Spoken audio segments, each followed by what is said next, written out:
Thank you for taking time out to join us on the path, for a little break from your path today, and join us for a time out to look at consciousness and to look at the idea of duality reality, something that I call the world that we're living in now. So I was working with one of my students the other day, and he's a young man. He's 17, very, very smart, very bright. And he kept saying to me at a certain point, "You mentioned duality a lot. What do you mean?" And I thought, oh, good question.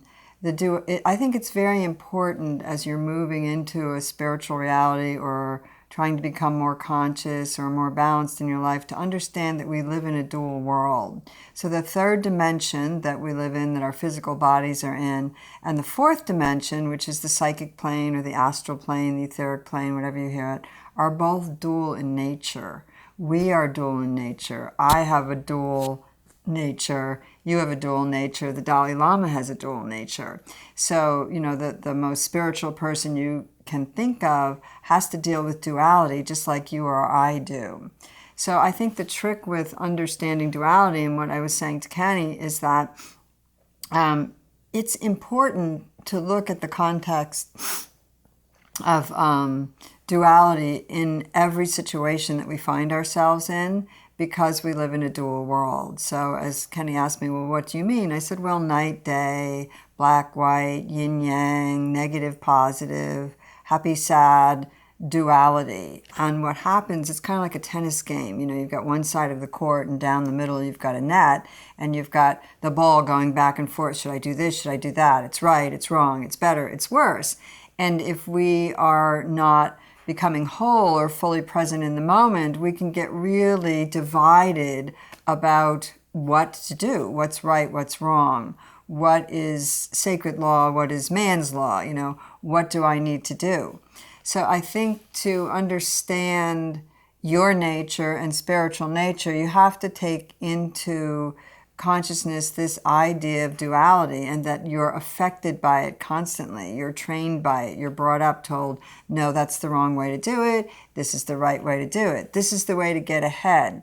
I was working with another client the other day, and he's in the athletic world. He's manages a lot of teams that are out there playing, and he was really frustrated because when they got to the tournaments, they were bringing in, a lot of the other teams were bringing in what they call ringers. And so they're bringing in better players and not letting the people that are part of these leagues play so that they could win. So the idea became all about the winning and not about the process, became all about the destination and not about the journey. And my client was saying what frustrates him is that these teams are made up of kids, of young people.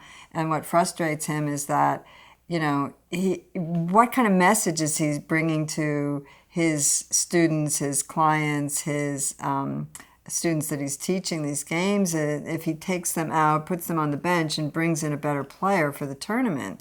He said, but at the same time, everyone does it.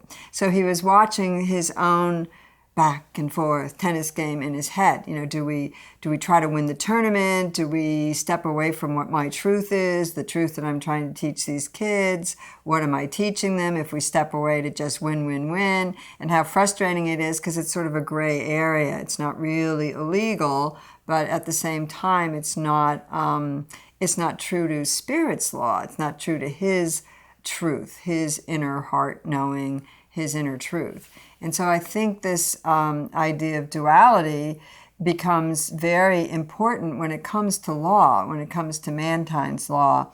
I think it's a wonderful thing that we have law and that we have this idea of justice and we have a whole legal system. But I think everyone knows that, you can often hire and use the legal system to be on the side of right when the thing is morally wrong.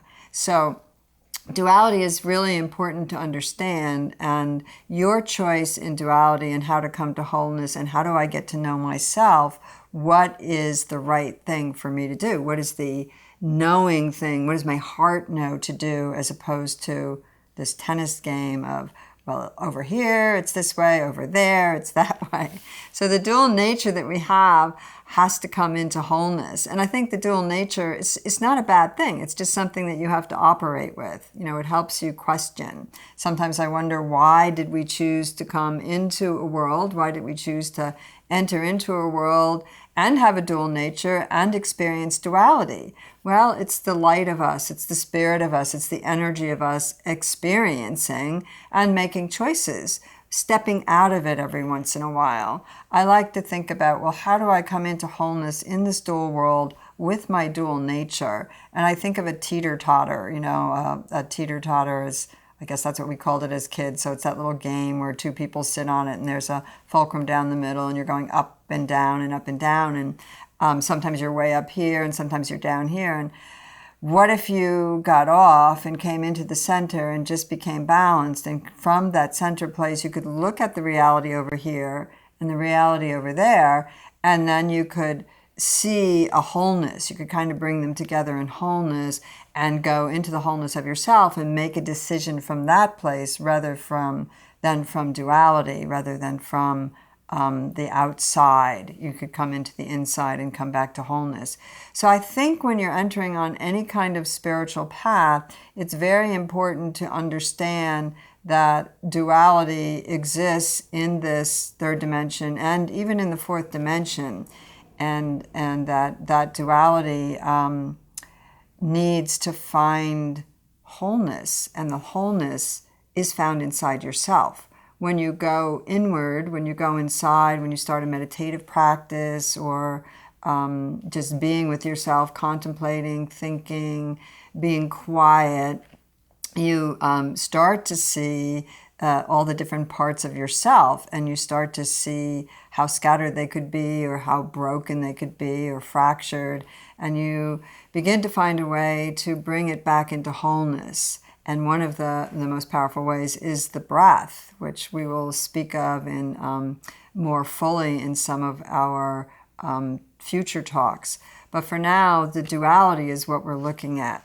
So understanding you're in a dual world, you can start to understand how easy it is to take sides. Remember when you were a kid on the playground and, you know, they were choosing in a game, like who's going to be in this side, and maybe everyone wanted you because you were really a good basketball player, or you're really good at running, or you were really popular, or maybe everyone didn't want you because you were a little bit different, or you couldn't run very fast, or you always dropped the ball or got nervous. So that's duality, you know. It's sort of pushing things way out to the edge of them and not seeing the whole. I think the more we push someone into an opposition, the more we go into opposition ourselves, the less we can really see the whole person. You know, the other person or the other thing or the other idea becomes the other. And once it becomes the other, we're not connecting to it individually, we're not connecting to it from our wholeness, and we're certainly not seeing their wholeness. So I think that understanding duality and thinking about the dual nature of things and the world, and you know, the natural world shows us night and dark, moon and sun. It shows us those rhythms and it shows us how they work together. We tend to choose one as being better than the other, and then the sides start. And when the sides start, the separation starts. And separation is another one of the big issues that I like to look at in my teachings.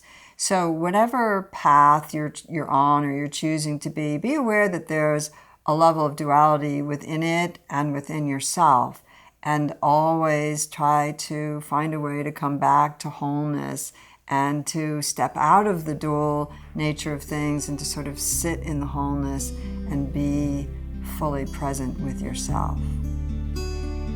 Namaste.